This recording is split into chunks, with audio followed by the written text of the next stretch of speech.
Why can't we clap at the same time? Hi, everybody. Hello and welcome to It's not that hard. For women. We're looking right at each other and we still can't clap at the same time. I thought that we were pretty in sync, but I don't know. Maybe Leela's walking away. She's like, I'm over you guys. Yeah, she's like, you guys really need to get your shit together. Okay. She's probably going to ring the doorbell to go pee. Dang it. Can she do that? Yeah, she has a doggy doorbell. When she has to go to the bathroom. That's genius. Anyways. Maybe she can teach my kid to do that. Okay. Before we start the episode, we said that we were going to talk about something, and I, like a minute ago, and I completely forgot what it was.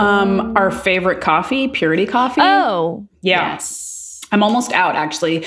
And it's crazy because this is the first time in a really long time that I have been making my own coffee at home consistently for months. Like, I think I've told you, normally I literally buy pre-made iced coffee because I only drink coffee cold, blah, blah, blah. And it's just like more effort for me to like make a coffee. We have a grinder and then like the AeroPress. And so I have to like be on the ball and make it the night before and all this stuff. But this coffee is so good and we have a lot of it. And I was like, okay, I'm doing this. I'm going to commit to buying less coffee out of the house.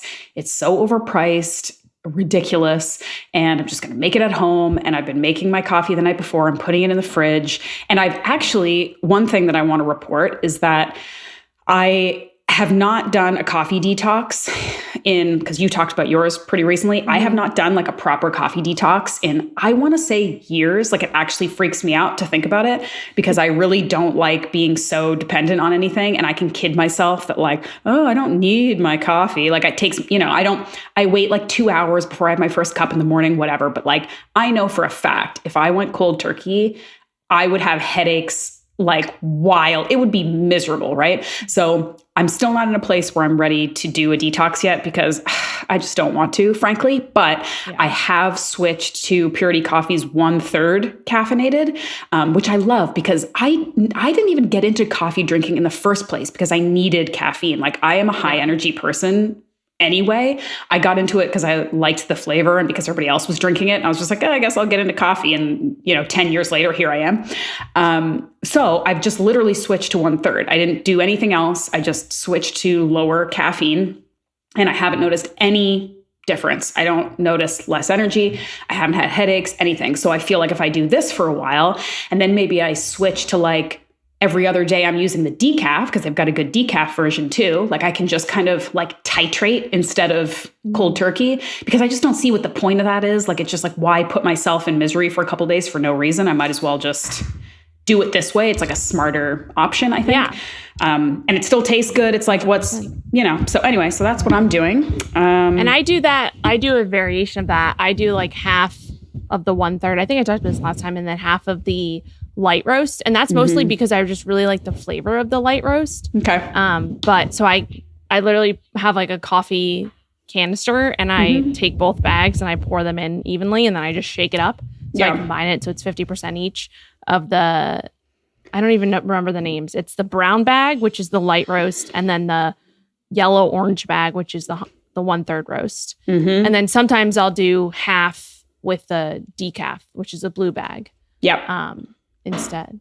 So anyways, lots of things to do. And especially if you're trying to get, lower your caffeine intake, definitely a smart way to do it. Don't, going cold turkey you can do if you want, but like, why? That sucks. Yeah. Just bring the caffeine down 1/3 decaf and you're good to go. One thing I want to say also is my best friend from college, reached out to me last week and she said that her, husband has been using Purity for a while. And it's like the only coffee that has helped him to not have reflux, like acid reflux from it.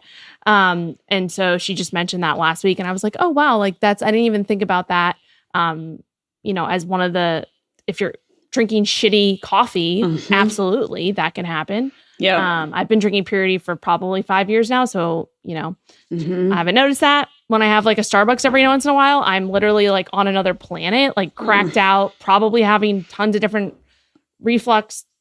Who knows what's happening? I'm on another planet there. So that happens very rarely. But yeah, just something to note if you deal with that. And you were saying in your newsletter the other day, too, that coffee is one of the most like chemically treated products that we are all, most of us, let's be real, are consuming every single day. So a really good way to lower your like toxic load would be to get some good quality coffee. And even organic, like even a lot of organic coffees, it's still not as clean as much as that word kind of sucks sometimes. But like, honestly, Purity Coffee really is, they're like third party tested to make sure that they have their brewing process. They keep more antioxidants and other organic coffees. Like everything that good quality organic coffee does, they like take it to the next level. So if you are one of those people who's like really sensitive to stuff like that, and you want to make sure that there's no molds and none of that stuff, it's like mold. Just the, they're mold's a really big thing too. With coffee, for sure. Because when you think about when it's getting harvested and roasted and sent to you, and by the time it gets to you and all this stuff, like you need to have the highest quality, like best practice kind of product possible, especially because, again, this isn't something that you're having every once in a while. Most of us are having quite a bit of it every day of our lives forever. Yeah. So anyway, thanks, Purity Coffee. You guys rule. And the other great thing about them is they gave us a really good discount, because sometimes, honestly, people don't always give the best discounts, but theirs is 25% off, which is pretty significant. Yeah. So if you want to go, you're not going to see 25% off anywhere else. No, I mean, that's a very high discount. So if you want to go and just like actually stock up, you will save a significant amount of money. Like get yourself a decaf, get yourself a 1/3, and then get yourself a regular, and you get 25% off your whole order. So MSW 25, we also have like a direct link to it in the show notes. But yeah, Purity Coffee, good stuff. Try it out, and then you can go on subscription after you try it. It gets delivered, as often as you want. Like I get it every month. And it's like so easy because then you don't have to think about it. It's just another thing that just pops up at your door. Mm-hmm. Okay. Anyways, let's go into some questions. First question. This is from Celeste. Her question is about BCAAs. And this is kind of an interestingly timed question, which I will explain later. But she's saying she's a 23-year-old college student. Love the young people again. We just put out another podcast with a high school student asking us questions. I love that. Love it. I'm glad that you're here. She tells us her like weight and body fat, which frankly doesn't matter. So we're just going to skip that. She's saying, I only have a couple hours a day to work out. Imagine having a couple hours a day to work out. Good Lord. I have like 3 minutes a day to stare at the ceiling. Anyway, she's got time, doesn't have a gym membership, invested in a couple of free weights, works out in her apartment, 5 days of full body strength training, 1 hour each. Okay, 45-minute walk, hike. She's talking about 4 meals a day with 150 to 160 grams of protein. Okay. My goal is to do a body recomp. I'm tracking macros. My main focus is protein intake. Sounds like she's doing pretty good. What's her weight though? Because I just want to know that actually. Yeah. Okay. It does matter. It does matter in retrospect. Sorry. Okay. She's 5'6", 180 pounds. She's saying her body fat is about 32%. Okay. She's saying, I'm concerned about the times I'm getting my fuel. I wake up at 4:45 for work. She's a FedEx driver and can only prep a protein shake and a bar. When I get back, I have class and eat my, what she prepped. But between those 8 hours of work, I'm scared of losing muscle. Do BCAAs really protect muscle? Do you recommend taking them? She says, I do prep my lunches and would bring them with me if I could eat them, but my work pays me by the day. So taking a lunch would mean the difference between getting paid $22 an hour or $25 an hour. So it seems like she's not eating during her working hours. So I think what the main gist is that I think she wants to build muscle, change her body composition. She's saying she's getting 150 to 160 grams of protein a day, but that she goes like a long period during the day without eating. So she's worried about that. And she's asking if BCAAs will help. Thoughts? Yes. Okay. I'm going to try to keep this into like 4 minutes. Yeah. This could be a whole podcast, right? Yeah. So I'm going to say 2 things. The first thing is when we're thinking about protein, I like to rank it in order of most beneficial, optimal to least, right? And so top of the pyramid is going to be animal-based, whole food protein coming from animals, right? Eggs, beef, chicken, fish, those things, right? Had a face at some point, or came out of something that had a face at some point, like chicken, right? Chicken, egg, okay. Whatever. Still has a face. Anyway, got it. Anyway, still has a face. That's your top, right? And then if you can't eat animal protein, combining plant-based protein sources, rice and beans, all that stuff, right?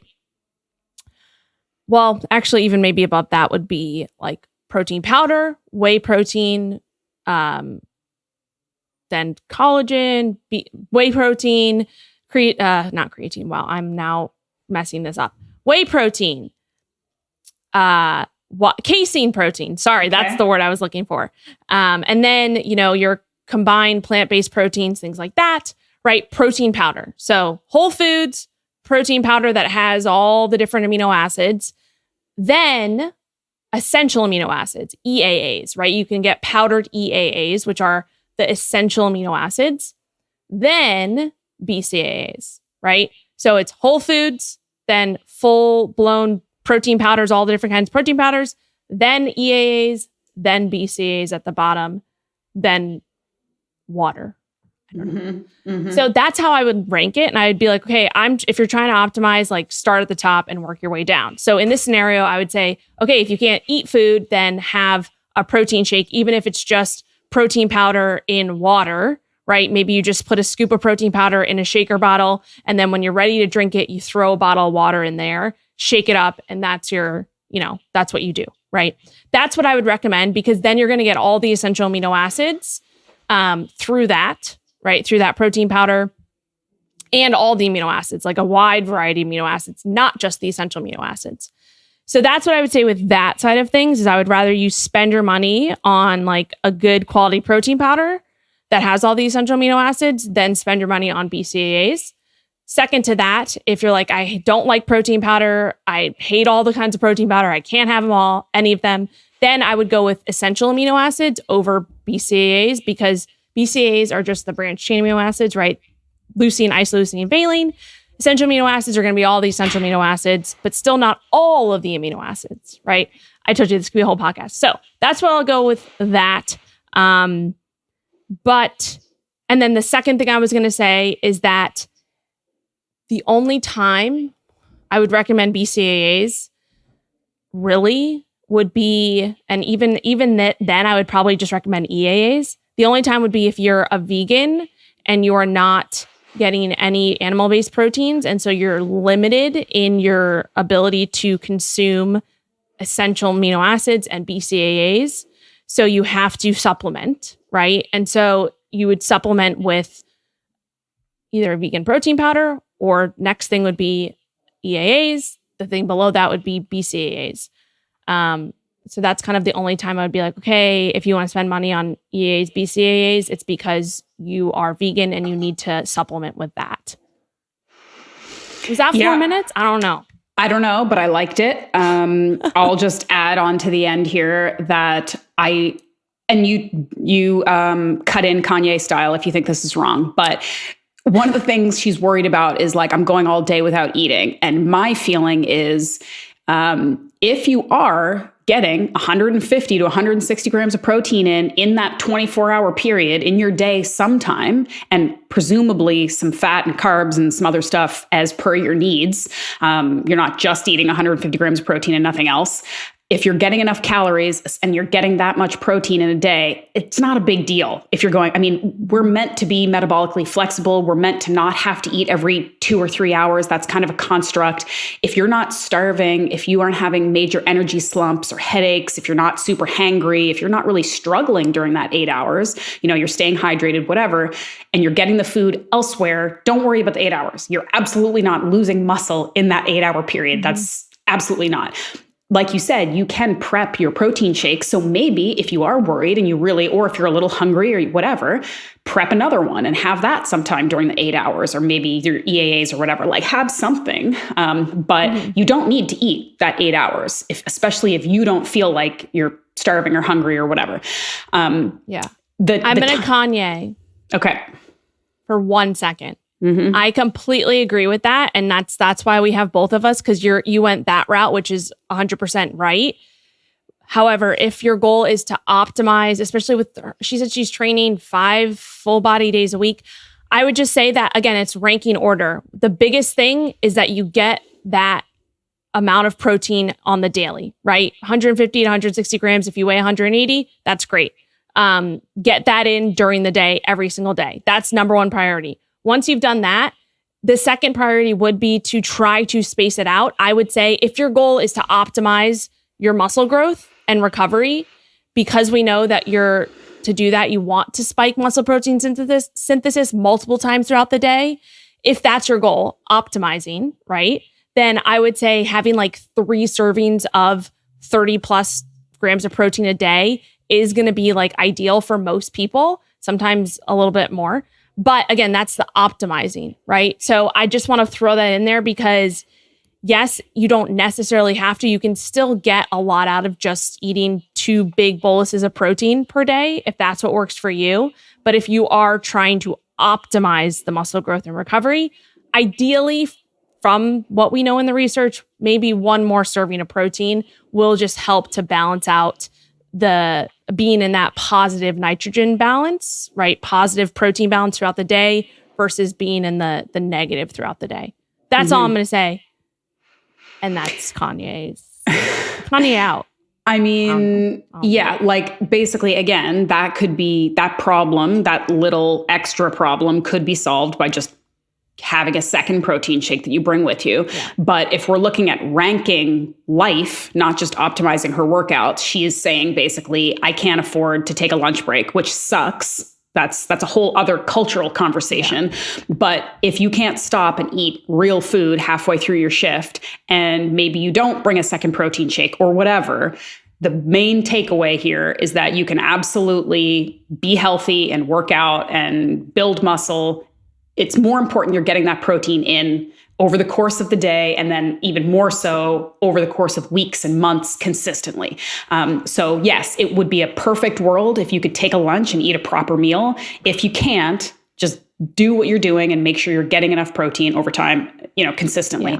Yeah. And then the other thing I wanted to say, because it's just the timing is interesting, is that I literally just recorded, it came out a couple weeks ago, I can put the link in the show notes, a solo episode about essential amino acids with the co-founder of Kion, because they've been talking to us offline a lot about, they have this essential amino acid product that they're like really excited about, and they're kind of pitching, and they wanted us to try it and all this stuff. And I was really skeptical of it because I know that generally speaking, BCAAs are kind of like expensive juice generally. You just said, there's potentially a little bit of benefit for it, especially for plant-based people.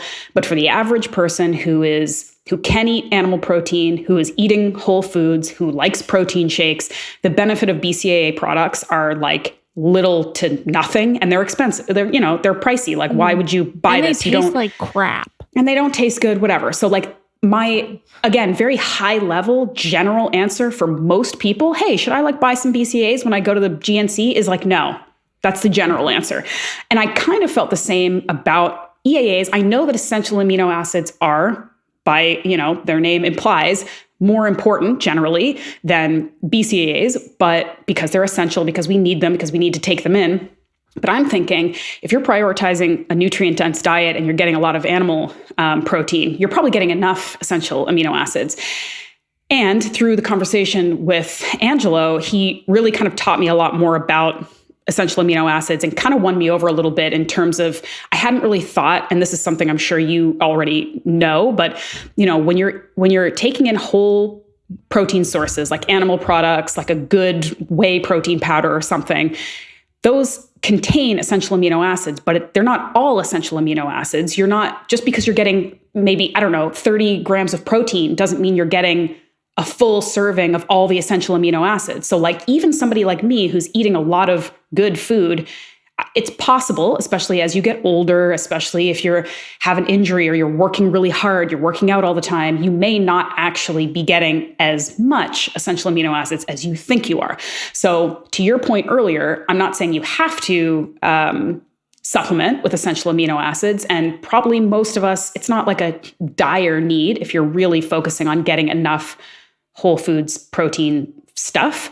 But that episode really did kind of teach me a little bit more about what essential amino acids are, how they could be beneficial. And if you have the means and the desire to be taking some supplementary stuff to really optimize, you're much better off, like you said, having a good protein powder, but also going the EAA route before the BCAA route. So just maybe have a listen to that episode, because he knows a lot more about this stuff, obviously, than I do. So you could learn a little bit there. But anyway. And we talk about this in the Muscle Science for Women program too. And I was going to say that we talk about like BCAAs, what they are, EAAs. Like if you're like, what the heck are you even talking about? How does like are BCAAs EAAs or EAAs BCAAs? We talk about that in the program too. I'm sure you talk about that as well on the episode, which I need to listen to because you weren't there, unfortunately. Yeah, I know. It's on my list actually. But so that's one thing. And then also I'm just kind of, because we talk about this and we want to, plug our program because it's the best. The person, who asked this question too, they said they're training full body 5 times a week, et cetera, et cetera. It might also be beneficial to maybe switch that up and learn from us in the sense of like more is not always better. And so we talk a lot about that in Muscle Science Forum program and obviously give you programming and that. So yeah. Cool. That's what I have to say. All right. That was great. Do you have to go or do we have time to maybe throw in another? Okay. Yeah.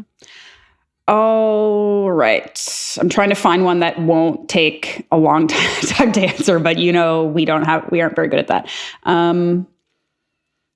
Okay. This is a good one for you to nerd out on. So Nancy asked a 2-part question. Maybe we'll just get to the first part. She's talking about how she says, I've traveled a lot and I've recently discovered your podcast and I love it. That's so great.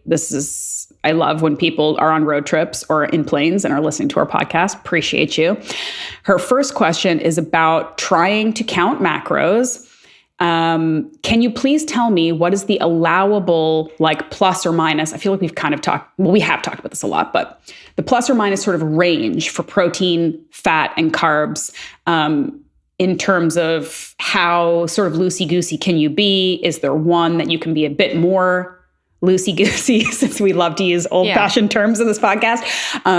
And again, the immediate answer is, of course, sign up for Muscle Science for Women. We'll teach you everything. We go through all of it. Yeah. But people do have this question about, because, and I've said in the past too, like, again, it's a lot more about figuring out, your TD, what your baseline macros are. And then based on your goals, you up it or you lower it or whatever. But it's like the general gist is like, it's not an exact number. There's a range. You just need to kind of have an idea and like stick to it and pay attention to it and see how your body reacts and all that stuff. It's a fluid sort of thing. But of course, there's a lot more to it than that. What are your thoughts in terms of like, general rules of thumb for how much of a range can there be? And can some of them be a bit of a wider range than others? Like, what are your thoughts on that? Yeah. So again, like you said, we literally go through all of this in the program. We talk about exactly every different one and like minimums, maximums, things like that. So definitely check out Muscle Science for Women. Or obviously we do this in our own coaching as well. So if you're interested in coaching with us, you can reach out to either one of us. But I would say that she said traveling. Is that was the beginning of the question? When she's traveling, she's trying to figure out, or is that a different part of the question? No, I think she was just saying she's been traveling a lot and listening to us. Okay. Yeah. So yeah, got it. Sorry, I mixed that up. So first priority would be protein, right? So for me, I'm like, okay, hitting the minimum protein is what I would think about. Like as long as you're per day, right? Minimum protein goal, that's what you want to hit per day. And you don't necessarily want to go under that. And obviously maybe some days you do, right? But over time, right? Generally, if you look back at the week, most of your days, you want to be hitting your minimum goal for the minimum protein goal. For the threshold above that, there really isn't. The only thing that is an issue, usually if you're having too much protein, is for some people, it's hard to digest, especially if you're having a lot in one meal. Some people, and if you haven't done that in a while, so it could cause a little bit of digestive issues. But your body will also adjust to that over time. And then the second thing is that if you're eating way too much protein, that means that you're maybe not leaving enough room for the carbs and fats, right? So I always think about just like a minimum protein intake. I have that number. I try to stay at that number or a little bit above. And I would say maybe like in terms of up or down, like stay within 10 grams down, right? 10 grams below that. And then you can even honestly go 10, 20, 30 grams above that if you want. That's what I recommend for protein. Fat, if you are getting into the fats and carbs, for most people, tracking protein and calories is going to get them 90% of the way there. For most people, they're going to get enough fats and carbs depending on what type of diet they're following, if they just kind of let those fall where they may. If you're following a super low fat diet, then obviously you have to make sure that you're paying attention to getting enough fat, vice versa, right? But in general, you have a fat minimum that you want per day in grams to make sure that you're getting all of the essential, fatty acids. You're not becoming deficient in that. You're supporting your hormones, supporting your satiety, all that stuff, right? All the things that brain, right? Fats are very important for that. And so typically I say if you're getting super, super dialed in about your macros within 3 to 5 grams up or down with fat, that's if you're getting very, very dialed in. Again, I would just have a minimum and balance that out depending on what's working for you or what's not, right? And then carbs kind of fill in the rest, right? This is going to be dependent on your preferences, your training style, what your goals are, right?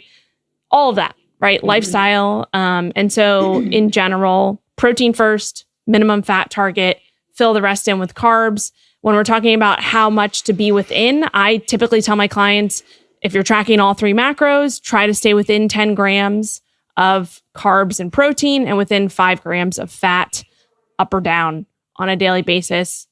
You will never have to hit, if I give you a macro goal, right? XXX, I'm not saying that you have to hit that exact number every single day. That's not how it works. That's just way too like crazy. Not that I haven't been there at one point in my life. Anyway, hopefully that helps.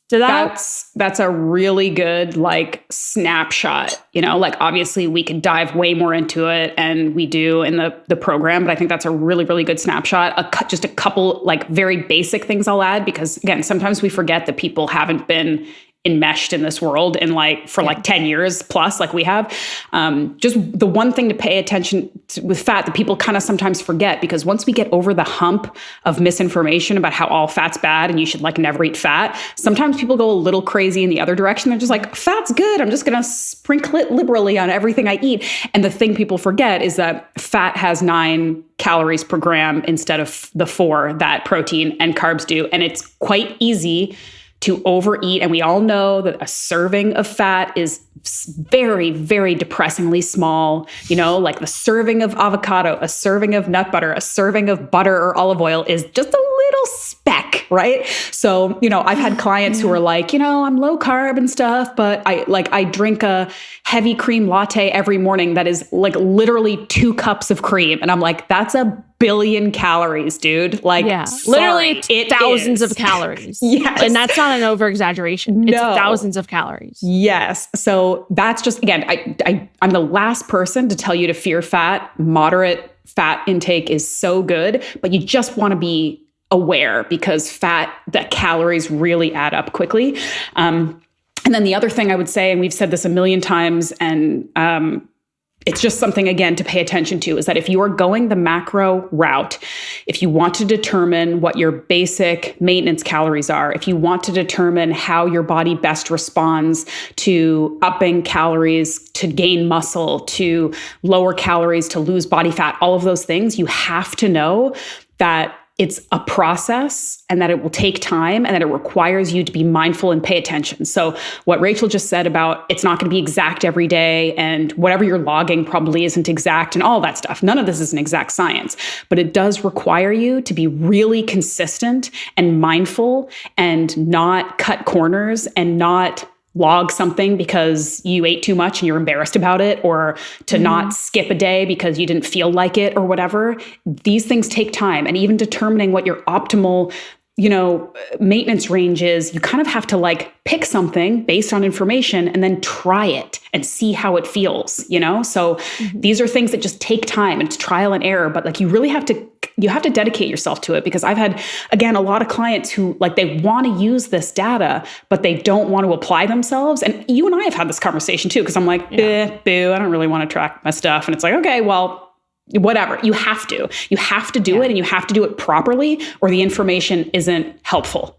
So that's one thing. It's like, and I want to add, I'm just going to say, if you're going to sign up for this, like, you don't have to, nobody has to track their macros, but if you're signing up for this to help you achieve a goal, you got to like be ready for the work and the attention that it takes, because it's effort. And, it gets easier as you go on, and it can get to be it can be automatic. You can get your tracker and you eat the same things and all that stuff. But at the beginning, it's going to be a process, and it takes time, and you have to like be willing to do it. Yeah, absolutely. It's a learning process, just like anything else. And also, you're never going to be perfect. It's all about the consistency when it comes to tracking over time and learning from that. And the one thing I was going to say too, because you talk about this with fats, if you are, and this goes with all the tracking, all the stuff, but if you're eating your meals, most of your meals out, or you're eating meals out and you're guesstimating tracking, totally fine. But realize that you're probably eating way more fat at restaurants or in the meals than you think. And even this goes like for Chipotle, for example. If you are paying attention to Chipotle's nutrition facts and you're like taking that for like 100%, those are right, you're wrong, right? Chipotle does not count the probably the piles of oil that they're cooking their meat in, or the extra oil that they're adding to the avocado, to the guacamole, or whatever it may be, right? Yeah. And at restaurants, again, we talk about this all the time. I just want to very clearly reiterate this. You are eating way more fat than you think. And before you even, like, I would say this to someone, if they're trying to like get healthier, lose a little bit of body fat, stop eating out all the time and start eating at home. And I don't even care if you track or not. You will literally lose weight by doing that, because you're consuming way more fat than you realize in the form of oil. Like for example, and again, this is why you have to be your own advocate. You order steamed veggies at a restaurant and you're like, oh, great, they're steamed veggies. They're great. Ha, ha, ha, ha. That restaurant's probably putting oil on those steamed veggies that you don't even know about, even when you order the steamed veggies. That's so why make you sure should that you never order vegetables at a restaurant. Exactly. No. So make sure you say, just again, this is where you have to be your own advocate. Say, please don't put any oil on that. Or if you're ordering a filet mignon and you're like, okay, yeah, love this filet mignon. Oh, wait, did you realize that they doused the filet mignon in oil before they grilled it and then they put a slab of butter on top? Yeah. It's not just the filet mignon. Yeah. So anyway, that's, again, it's just being like aware of that. And if you're struggling with this and you're like, oh, wait, I eat out at restaurants every single day for lunch, don't do that and cook your own food and then watch what happens. Yep. So much real talk and bummers that come along with. But I love eating at restaurants. Improving your body composition. Well, you have to be smart about it. And you also have to like prioritize, like, is this the time in your life you want to go out and eat out at restaurants? Yes. Okay, cool. It's not the time in your life that you are going to be perfectly on top of your macros. Do you want to be perfectly on top of your macros? Okay. Don't eat out so much. Like there's sacrifices. Every single decision requires a sacrifice. So that's life. Yeah. And lastly, I'm going to say, you can be an annoying person like me who makes modifications, right, on the things that you order, or just asks more questions, right? There's nothing wrong with asking questions. Yeah. And there's certain times when I do that, right? Like if it's a date night dinner and I'm going out and I'm just trying to get the experience, I'm not going to make modifications. I'm not going to be like, hey, please don't put the oil on the filet and do this and that and that. I'm not going to do that. But if it's like a lunch and it's just an average lunch and whatever, I'll make some modifications. It's always, like you said, about picking and choosing when you're going to do that, but also not being afraid to like stand up for yourself and like be confident and ask questions. Yeah. I think a lot of people like get embarrassed to order food when they're with other people and like make modifications to the food order because they don't want to feel like they're a burden to the server or to the people that they're around. But like, who cares? Yeah. Right? Yeah. Who cares? And if you go to like a crazy restaurant that doesn't allow modifications, like that's on you. You know, it's like some restaurants. We're maybe going to Anime when you come here in May. Yeah, that's the crazy meat one, right? It's the amazing one. Is it not the super crazy expensive? Meat one. Oh, okay. All right. It's like, just look it up. It's one of the top restaurants in San Diego, and it's like it's a Michelin, not like a, I forgot how many stars it is. But anyway, like a restaurant like that, you're not gonna be like, oh, take this and that off. Like that's part of the experience. And to shout that out, we forgot to talk about that. Ashley's coming to San Diego to visit me. We'll talk about that next episode. Yeah, and we will talk about all the hard workouts and delicious meats that we will consume. And I will tame my Kanye because I've been on one today. I personally love it. I love it because that means you're passionate about helping people not do stupid shit. Yes. Okay? And don't be insane. That's what we're all about. So until next time, stop eating vegetables at restaurants. I gotta go walk the dog and stop eating vegetables all the time at restaurants. Okay, vegetables. Bye. What? Bye. Scratch all of the last 10 seconds.